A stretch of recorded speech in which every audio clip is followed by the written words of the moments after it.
Boa noite, amada e linda Igreja do Senhor. Boa noite. Boa noite aos que nos visitam, é uma honra tê-los aqui. Boa noite aos internautas que conosco interagem nesta noite. É uma honra muito grande também tê-los interagindo neste culto dominical maravilhoso que já começou de uma forma tremenda e gloriosa com esses louvores, com essa ministração que o Senhor proporcionou à sua amada igreja. Amados, a temática desta noite é uma temática interessante, uma temática muito propícia e que, se atentarmos bem, sairemos, como sempre, daqui cheios do conhecimento do Senhor. O unigênito encarnado. Unigênito encarnado. Muito bem, antes de iniciarmos, quero dizer que essa palavra unigênito significa um ser de dentro, das entranhas do próprio Deus.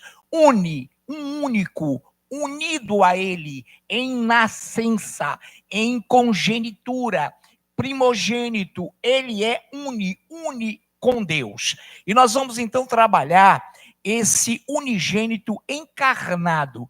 Antigamente, quando a primeira vez que essa palavra foi posta, não esse título, mas há muito tempo atrás, eu novo convertido, eu tinha a dimensão, e do meu lado sentou um rapaz que falou: esse encarnado é cor? É vermelho? Não. Esse encarnado é unigênito que se fez carne, encarnou. Muito bem, então vamos atentar bem para esse processo de como foi que o unigênito, que o próprio Deus encarnou. Muito bem, eu passo a ler uma palavra que vocês conhecem bastante, Gênesis 3, versículo 15.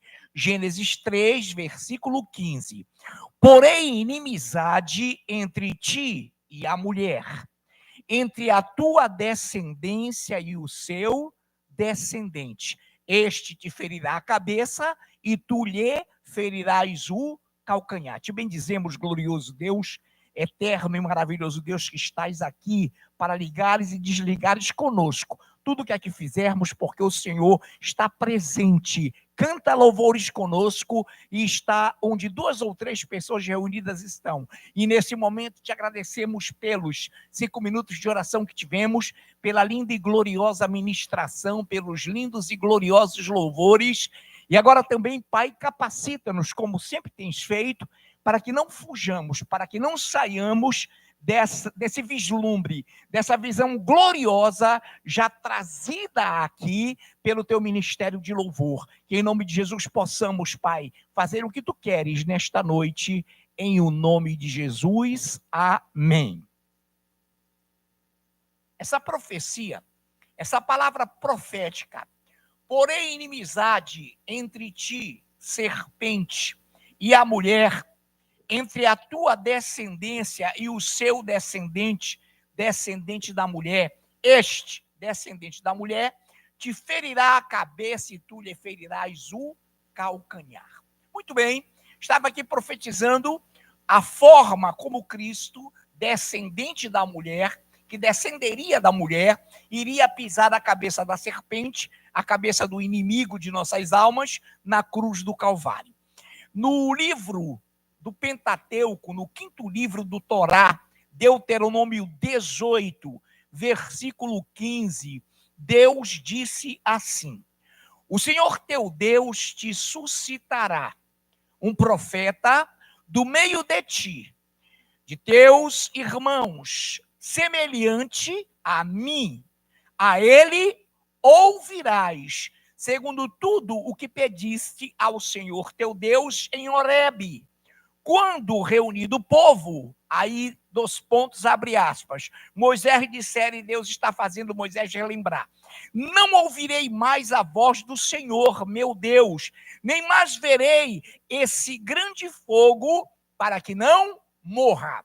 Então o Senhor está dizendo a Moisés, numa profecia em Deuteronômio, no Torá, portanto, no Pentateuco, 18:15, que o Senhor suscitaria, que o Senhor Deus, o Deus vivo, suscitaria, levantaria um profeta semelhante a ele próprio, a Deus. E a esse profeta, Moisés, vocês ouvirão. A esse profeta semelhante a mim, essa palavra semelhante não é similar, não é parecida, não é genérica, é uma palavra exatamente igual. Um ser semelhante a mim, a ele ouvirás, segundo tudo o que pediste ao Senhor, teu Deus, em Horebe. Aí ele fala o que Moisés disse a ele em Horebe: não ouvirei mais a tua voz, Senhor, ou a voz do Senhor, meu Deus, nem mais verei esse grande fogo para que não morra. Então todos nós lembramos do encontro que Moisés teve no Sinai com o Deus Todo-Poderoso, quando o monte tremia, quando o monte fumegava, e Moisés saiu de lá com um rosto brilhante, e o povo não podia chegar-se ao monte, porque Moisés prescrevera por ordenamento do Senhor que o povo não se achegasse, e o povo temeu, e o povo recuou. Tal foi a poderosa, gloriosa força do monte fumegando, o monte tremia grandemente, Moisés temeu tanto, que disse: olha, nunca mais eu quero ver isso, obrigado, Senhor, mas eu espero que não veja mais isso. E Deus está dizendo a Moisés: então tu não verás mais isso, mas eu levantarei, eu suscitarei um profeta semelhante, exatamente igual a mim, a ele ouvirás. Muito bem, então aí você perceba que em Deuteronômio, no Pentateuco, o Senhor estabeleceu a encarnação do unigênito, do unigênito dentro do Pai. Muito bem, nessa noite então, vamos a esse processo da encarnação do unigênito. Em Gálatas capítulo 4, versículo 4, carta de Paulo aos Gálatas 4, verso 4, a palavra diz assim: vindo, porém, a plenitude do tempo, Deus enviou seu filho, nascido de mulher, como descendente de quem?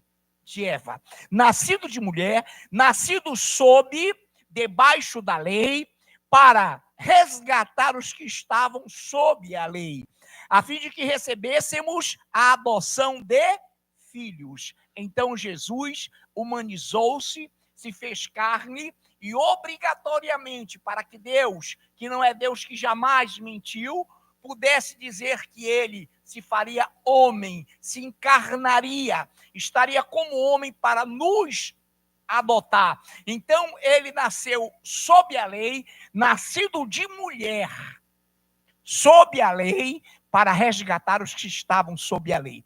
Então, essa palavra profética de Gênesis 3,15, onde a palavra nos disse e diz e continua afirmando de que um descendente da mulher viria e pisaria a cabeça da serpente, foi cabalmente cumprida a ponto de Cristo nascer de uma mulher, sob, ou seja, debaixo da lei. Perfeito. Em Mateus 1,18, diz assim: ora, o nascimento de Jesus Cristo foi assim. Estando Maria, sua mãe, desposada com José, sem que tivesse antes coabitado, achou-se grávida pelo Espírito Santo. Diga: pelo Espírito Santo. Irmãos, o desposamento era assim: a pessoa era prometida em noivado, mas não podia ainda coabitar, não podia ainda ter relações. E o noivo, então, passaria por um processo de espera, de festas maravilhosas, de graças e graciosas e graciosos festejos, até que ela pudesse coabitar com ele. Só que a Bíblia está nos dizendo que eles ainda não haviam coabitado, e ela achou-se grávida do Espírito Santo. Aí vem o ímpio, vem aqueles que amanhã vocês verão, querem apagar o Espírito, e querem assim dizer: para lá, mas o Espírito Santo era macho? Era homem? Espírito Santo, meu irmão, ele não tem sexo, ele é todo poderoso, e ele faz aquilo que lhe apraz, a forma como ele quer. Então, olha que coisa linda. Ora, o nascimento de Jesus Cristo foi assim: estando Maria, sua mãe desposada, com José, sem que tivessem antes coabitado, achou-se grávida pelo Espírito Santo. Coloque-se no lugar de José. Nem havia ainda tido relações com sua esposa, estava noivo. E de repente, ela teria que dizer: José, eu estou grávida. De quem? Quem foi? Mas ele, diz a Bíblia, sendo justo, resolveu deixá-la secretamente para não infamá-la, para não falar mal dela. Só que nesse momento Deus providenciou e um anjo chega até José, que toma um susto e diz assim: não temas recebê-la por tua esposa, porque o que nela foi gerado pelo Espírito Santo de Deus. E José, temente, curvou-se, aceitou e foi lá ter com Maria, ou seja, o anjo que contou para ele. Maria nem chegou a contar, porque seria muito difícil para ela. Amém, amados? Quantos nesta noite podem dizer assim, que Cristo foi concebido pelo Espírito Santo de Deus? Então é um ser único, triuno, ou trino, que se revela em 3 dimensões, Pai, Filho e Espírito Santo. Mas é um só, Deus único, amém? Então tá, agora vamos lá. É uma passagem longa, mas eu quero ler e não podemos perder nem tampouco o internauta, que se encontra em Lucas. Quem quiser pode acompanhar, Lucas capítulo 1, de 28 a 35. Vou ler com cautela e bem compassado para que todos nós possamos acompanhar. Lucas 1, a partir do verso 28. E entrando o anjo aonde estava, disse: alegra-te muito, favorecida, o Senhor é contigo. Ela, porém, ao ouvir esta palavra, perturbou-se muito e pôs-se a pensar no que significaria esta saudação. Mas o anjo lhe disse: Maria, não temas, porque achaste graça diante de Deus. Eis que conceberás e darás luz a um filho, a quem chamarás pelo nome de Jesus. Este será grande e será chamado Filho do Altíssimo. Deus, o Senhor, lhe dará o trono de Davi, seu pai, e reinará para sempre sobre a casa de Jacó, e o seu reinado não terá fim. Olha para cá, o reino de Cristo terá fim? Ele continua, ele vai nos buscar, vem nos buscar, e esse reino será sempre eterno. Muito bem, e o seu reino não terá fim. Então disse Maria ao anjo: como será isto? Pois não tenho relação com homem algum, eu só estou noiva. Ô anjo, como vai ser isso? Como é que José vai receber essa notícia? Olha lá, não tenho relação com homem algum.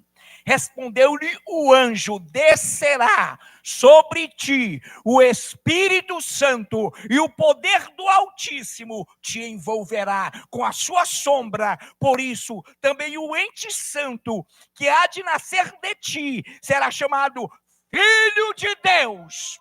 Aplauda o Rei, unigênito do Pai. Ele é Espírito Santo invocado, meu irmão. Vai lá e paira por sobre Maria. A sua sombra fez Maria engravidar. Que Deus maravilhoso, que Deus glorioso. E será chamado Filho de Deus. Amém? Até o 35 tá bom. Amados do Senhor, prestem atenção. Em Hebreus 1. Hebreus capítulo 1. Versículos de 1 a 3. Havendo Deus outrora, havendo Deus no passado, falado muitas vezes e de muitas maneiras aos pais, pelos profetas, nesses últimos dias nos falou pelo Filho, a quem constituiu herdeiro de todas as coisas, pelo qual também fez o universo. Ele, que é o resplendor da glória do seu ser, com S maiúsculo. Quem tem S maiúsculo aí na sua Bíblia? Quem não tem, não pegue mais essa Bíblia. Não dê de presente, porque vai enganar os outros.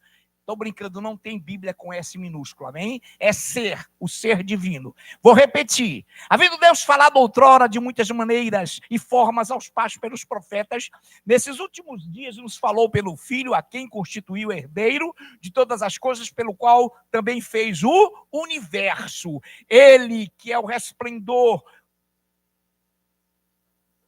da glória do seu ser, sustentando todas as coisas pela palavra do seu poder, depois de ter feito a purificação dos pecados, assentou-se à direita da majestade nas alturas. Por que nesse momento Satanás não explode o planeta Terra? Porque Deus, Jesus, com o seu poder, sustenta esse planeta. Com o poder de Cristo, ele mantém todas as coisas no seu devido lugar. É ele que sustém, é ele quem sustenta todas as coisas pela palavra do seu poder. E foi ele o verbo, a ação que disse: haja, verbo, haja luz, e houve luz. E ele sustenta todas essas coisas pelo seu poder. Depois de ter feito a purificação dos pecados na cruz, nos dado vida, assentou-se à direita da majestade nas alturas. Nas alturas. Nessa noite, o teu Deus está aqui? Está. Mas ele também habita nas regiões celestiais. Ele é o Criador, ele é o sustentador. Foi lindo, os louvores foram lindos, né? Ele é o verbo que se fez carne, ele é o sustentador de todo o universo. Nessa noite, em João Evangelho, capítulo 1, versículos de 11 a 12. João Evangelho mesmo, 1, de 11 a 12. O verbo estava no mundo. O mundo foi feito por intermédio dele, mas o mundo não o conheceu. Veio para o que era seu, e os seus não o receberam. Mas todos quantos o receberam, deu-lhes o poder de serem feitos filhos de Deus, a saber, aos que creem no seu nome. Ele veio para o que era seu, que é seu, no singular, esse pronome possessivo, seu, universo, constelações, tudo que ele criou. E os seus, criados à sua imagem e semelhança, não o receberam. Mas, a todos quantos o receberam, quantos receberam o Senhor aqui? Quantos podem dizer glória a Deus? Quantos podem dizer aleluia? A todos quantos receberam deles o poder de serem filhos de Deus, a saber, aos que creem no seu nome. Quem crê no nome do Senhor? Então você pode dizer sem medo: eu sou filho de Deus. Porque crê no nome de Jesus, não é por outra coisa. Nós só somos filhos de Deus porque cremos no unigênito, seu filho. Aplauda o rei.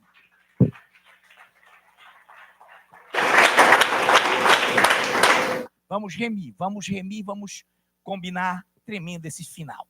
João 1,18, Evangelho de João ainda, capítulo 1,18. Ninguém jamais viu a Deus como ele é, na sua essência. Ninguém jamais viu a Deus, o Deus unigênito, que está, olha o verbo, não esteve, que está no seio, dentro do Pai, é quem o revelou.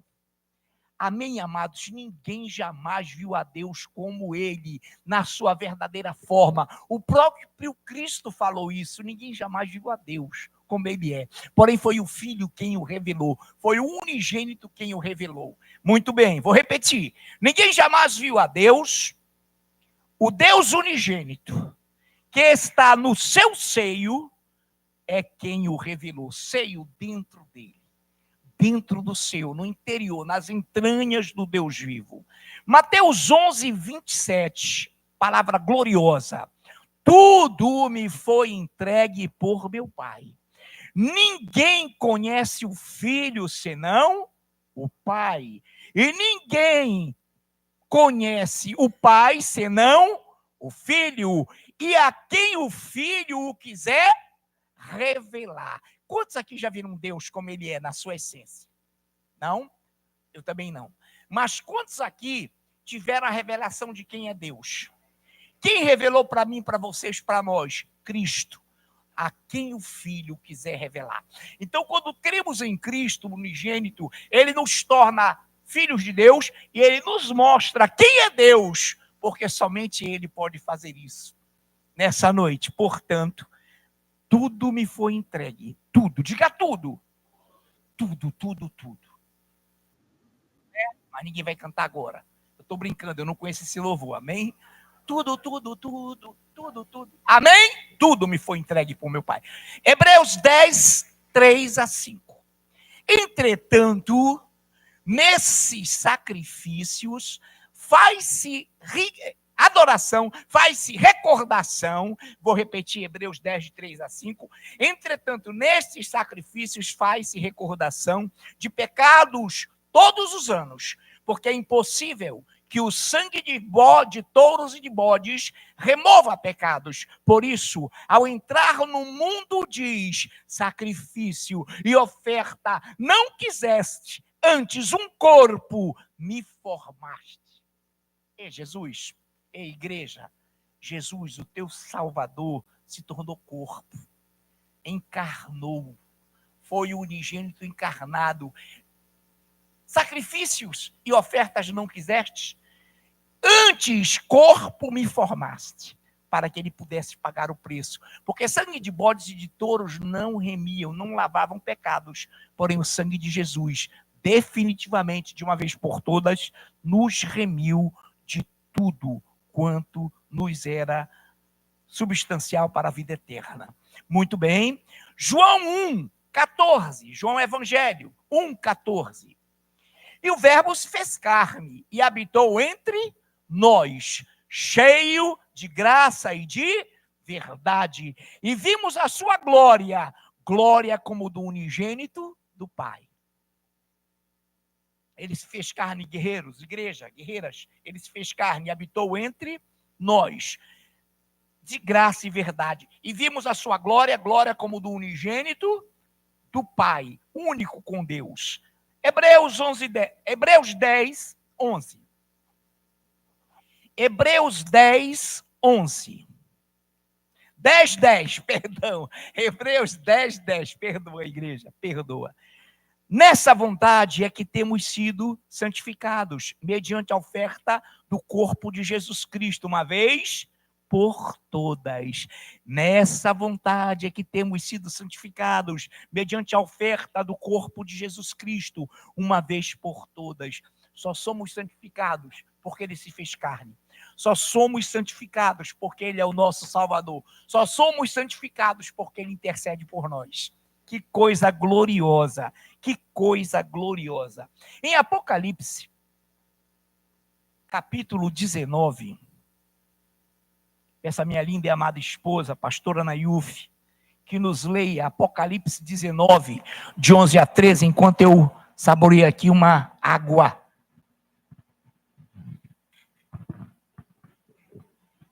Vi o céu aberto, e eis um cavalo branco.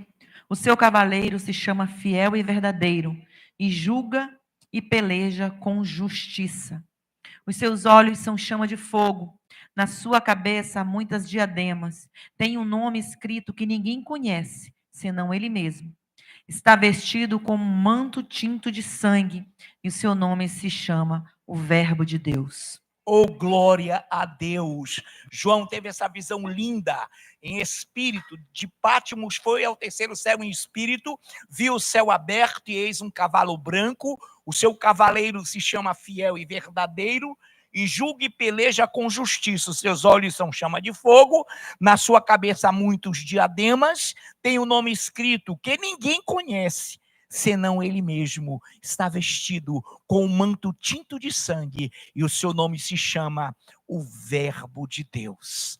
Ele é o Senhor, ele foi e continua sendo o Verbo que se fez carne. É ele quem nos salvou, foi ele, continua sendo ele o nosso Salvador, e é ele quem nos apresentará e entrará dentro do Pai, como foi no início. E nós veremos esse grande milagre de ele com o Pai se tornando um, se fundindo num, se entranhando no Criador do universo, porque ele é o próprio unigênito do Senhor, unigênito de Deus. Amados do Senhor, o Senhor foi um corpo formado. O Senhor foi um corpo porque encarnou, se fez carne, e se não fora isso, estaríamos todos perdidos. Deus poderia resumir numa palavra esse seu gesto. E hoje, como é que nós poderíamos entender essa dimensão? Como é que nós poderíamos ter palavras para explicar o que foi isso? Deixou ele o esplendor da glória, saiu de dentro do Pai, fez-se homem, nascido de mulher, debaixo da lei, fez-se corpo, encarnou, suportou a morte, morte de cruz. A Bíblia diz que ele não julgou com orgulho, com usurpação ser igual a Deus, antes a si mesmo se esvaziou, e reconhecido em figura humana, foi obediente até a morte de cruz. Esse Deus, esse maravilhoso Deus, e esse gesto tem uma expressão, e podemos resumir numa palavra, que é absolutamente indescritível, inenarrável, tal a profundidade dela. Tal a profundidade dela. E esta palavra se chama, olha o olhar de vocês. E essa palavra se chama amor. Amor. Irmão, o amor de Deus é imensurável. O amor de Deus, ele é tão indescritível, ele é tão inescrutável, que o Senhor usa uma expressão, tal maneira. E eu lembro, e você lembra, e você se recorda, e eu me recordo, de João 3,16. Olha que coisa linda. Porque Deus amou ao mundo de tal maneira que deu o seu Filho unigênito, para que todo aquele que nele crê não pereça, mas tenha a vida eterna. Irmão, é o amor, não se pode descrevê-lo. Deus amou o mundo, não tem palavra, seriam quilômetros, livros, uma eternidade para se falar desse amor. Até na glória, em corpos de glória, em gozo eterno, entre trabalhos lindos e gloriosos, estaremos aprendendo sobre o amor. Igreja, Deus amou o mundo de tal maneira, amou ao mundo. Agora escute, esse ao mundo aí não é cosmos. Não é mundo cosmos. Deus amou ao mundo, criaturas feitas por Ele. Você é uma criatura de Deus. Ele te amou de tal maneira. Porque quando Ele nos ama de tal maneira, a Bíblia diz que quando nós nos rendemos, Ele nos tira do mundo. Ele nos arranca do mundo e nos conduz para a sua maravilhosa luz. Quantos aqui eram do mundo? Amém. Quantos aqui não são mais do mundo? Por que você não é mais do mundo? Porque Deus te amou, e lá foi o caderno, de tal maneira que deu o seu Filho único, para que todo aquele que nele crê não pereça, não morra eternamente, mas tenha a vida eterna. E rompamos em palmas, louve a esse Deus.